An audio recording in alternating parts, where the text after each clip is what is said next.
Hi guys, samahan nyo ako magluto ng beef giniling. Sarap niya.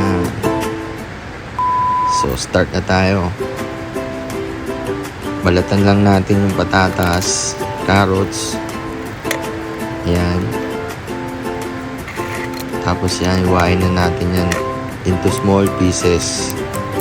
So sa mga bata nanonood dyan, ingat lang kayo sa paghawak ng mga kutsilyo, matatalas, baka kayo masugatan. So, next natin dyan yung patatas, maliliit na hiwa lang din. Alright? Okay. Next natin, chop na natin yung sibuyas and onion. Alright? Then next na natin dyan yung bell pepper. Maliliit na hiwa lang din. Pero discarte nyo na yan. So yun na, mag-start na tayo mag-gisa. Unahin lang natin dyan yung beef giniling natin. Yan. Tayo natin lumabas yung mantika nya. Tapos bawasan natin. Tira lang tayo ng onti pang gisa natin yan sa garlic and onion natin. So yun na nga, garlic, onion. Halo-halo lang. Gisa-gisa.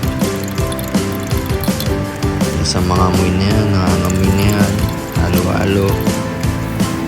So sinama ko na rin dyan yung patatas tsaka carrots. Pinagahan ko nga pala ng kalamansi.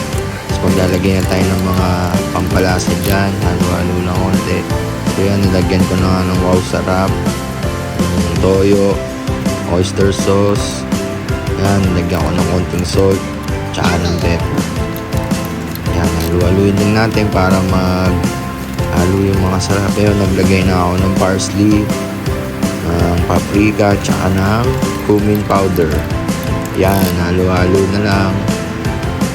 Tapos nilagay na natin next yung tomato sauce para sipsipin na rin ng ating karne tsaka sahog. Yan, halo-halo, pakuluan natin. Yan, dagdagan tayo ng tubig. Alright, yan na ang finished product.